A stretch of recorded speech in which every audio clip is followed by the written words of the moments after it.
Baka so for today's vlog, ayan, pupunta nga po tayo sa pagawaan ng motor. Yan.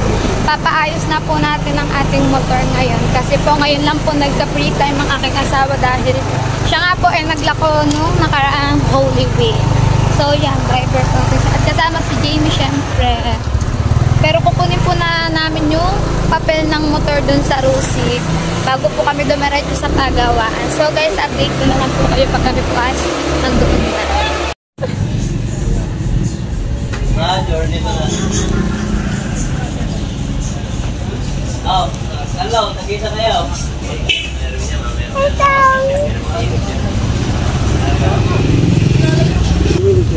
780. Lang ano, job na din nila eh, mataas din yun eh. Ganto na lang din.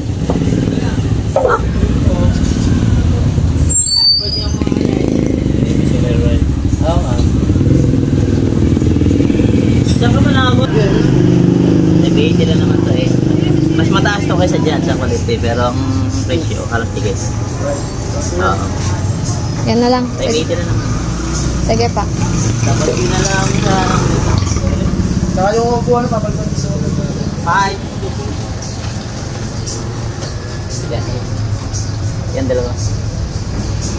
Gaslo! Ay! Saan para? Yan.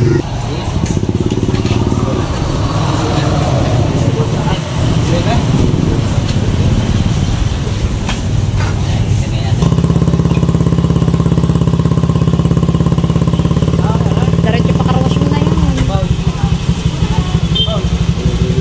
Ikaw na. Dumi ba?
doon sa likod. So, dito na lang may aayusin. Ayusin niyan. Tsaka yung ating busina, papapalitan din namin siya ng ganito sa preno tsaka aring hawakan. Okay na ang kanyang gulong. Nakabit ng gulong niya sa unahan at sa likod.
guys, ito nga pa tayo sa paggawa ng motor. So hindi pa ako masyado makapag-vlog ng ayos. Kasi po, kasama po si Jamie, ayan. Siya po ay pagkakakulit. Hindi po ako makapag-vlog masyado. So si Jemar po yung nakabantay po dun sa motor ko. Pinapalta na po namin siya ng gulo. Pinaayos po namin sa busina, sa speedometer.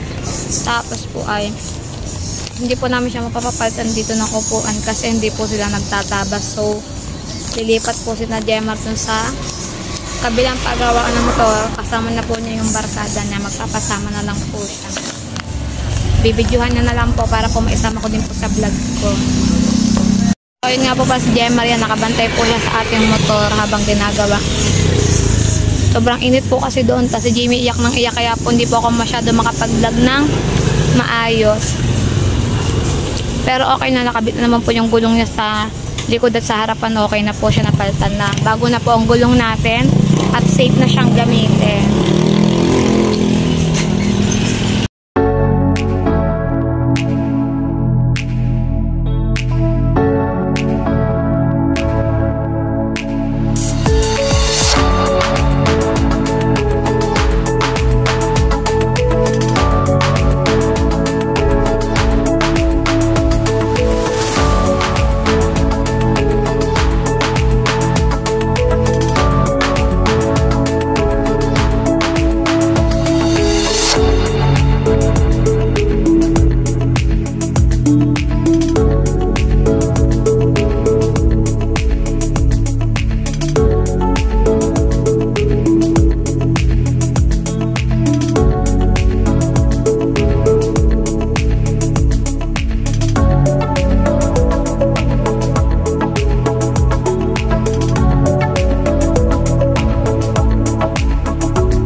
Ayan, nakauwi na nga po kami galing doon sa pagpapagawa ng aming motor. So, hindi ko na nga po siya masyadong nabidyohan kasi nga po ay kasama namin si Jamie at siya ay medyo sinapak doon. Kaya hindi ako masyado nakapag-vlog.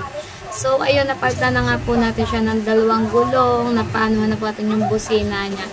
So, ang hindi lang po namin napaayos sa kanya ay yung kanyang upuan kasi po hindi po sila nagtatabas at wala po talaga pumasya kanina na cover ng upuan kasi medyo malapad po yung upuan ng ating motor.